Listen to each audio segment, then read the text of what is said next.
Olá, meus irmãos. Eu sou o pastor Carlos Alcântara e é com grande alegria que recebo vocês aqui no programa Palavras que Convertem. Esse é um espaço preparado para que a mensagem do Evangelho alcance o seu coração e produza transformação verdadeira, porque só a palavra de Deus tem poder para converter e renovar vidas.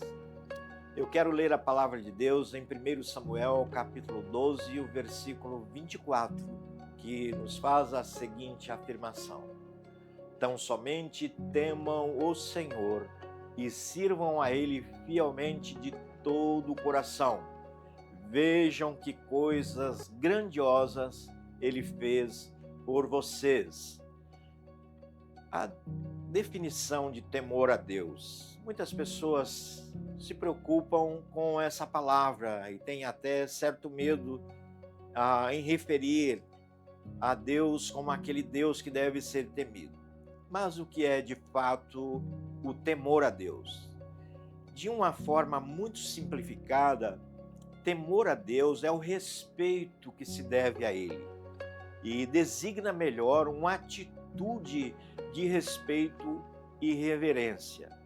Para entendermos o que é o devido respeito a Deus, eu quero apresentar um contraste que vem das palavras de Paulo a Timóteo, quando ele afirmou a Timóteo o seguinte: lembre-se disto, nos últimos dias haverá tempos difíceis, pois muitos serão egoístas, avarentos, orgulhosos, vaidosos, xingadores, ingratos, desobedientes aos seus pais e não terão respeito pela religião. Não terão amor pelos outros e serão duros, caluniadores, incapazes de se controlarem, violentos e inimigos do bem.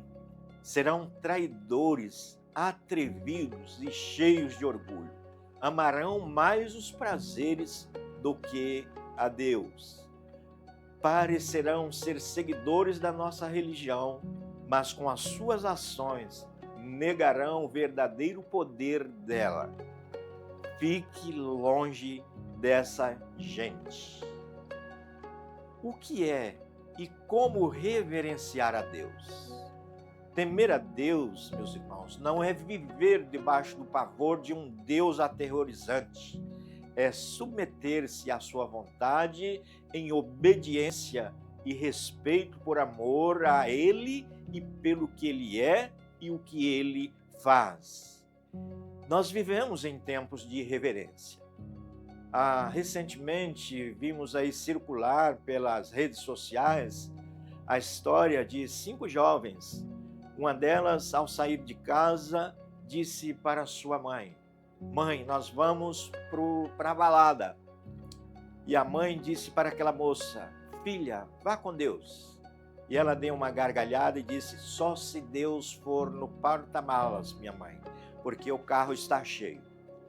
E quando elas partiram para o local onde iriam se divertir, houve um terrível acidente.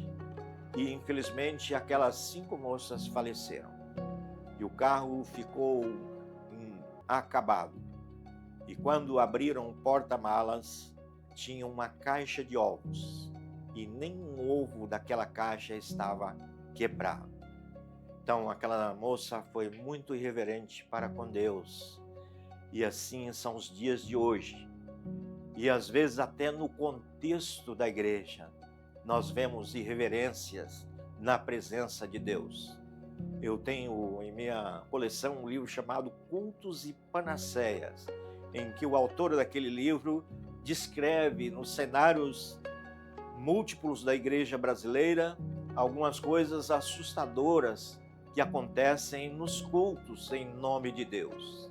Que cultos e eventos são realizados em nome de Deus, mas Deus está longe desses eventos traçados pela irreverência, pela falta de respeito a Deus. Quando Jesus entrou no templo, onde se adorava a Deus, uma situação lhe causou uma certa revolta, um desgosto, e ele teve que agir. E o texto da palavra de Deus nos diz que Jesus, tendo entrado no templo, fez um chicote de cordas, expulsou todos do templo com as ovelhas e os bois. Ele derramou o dinheiro dos cambistas pelo chão, virou as mesas e disse aos que vendiam as pombas: tirem essas coisas daqui, não façam da casa de meu pai a casa de negócios. Os seus discípulos se lembraram do que está escrito: o zelo da tua casa me consumirá.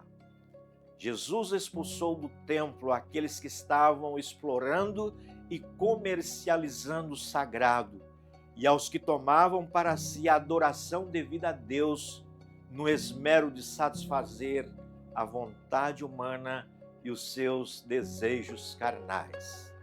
Respeitemos e temamos a Deus. Respeitemos a casa de Deus. Em contraste com todos os ídolos que venhamos a construir com nossas mãos, ideias e pensamentos, a palavra de Deus nos diz: o Senhor, porém, está no seu santo templo. Cale-se diante dele toda a terra. Esse é o Deus que deve ser respeitado e temido. Que privilégio podermos meditar juntos na palavra do Senhor através do programa Palavras que Convertem. Minha oração é que essa mensagem encontre lugar nos nossos corações e produza frutos de fé e esperança. Que o Espírito Santo continue guiando sua vida e reverenciando a Deus, que merece toda a glória e toda a honra. Deus o abençoe e até breve.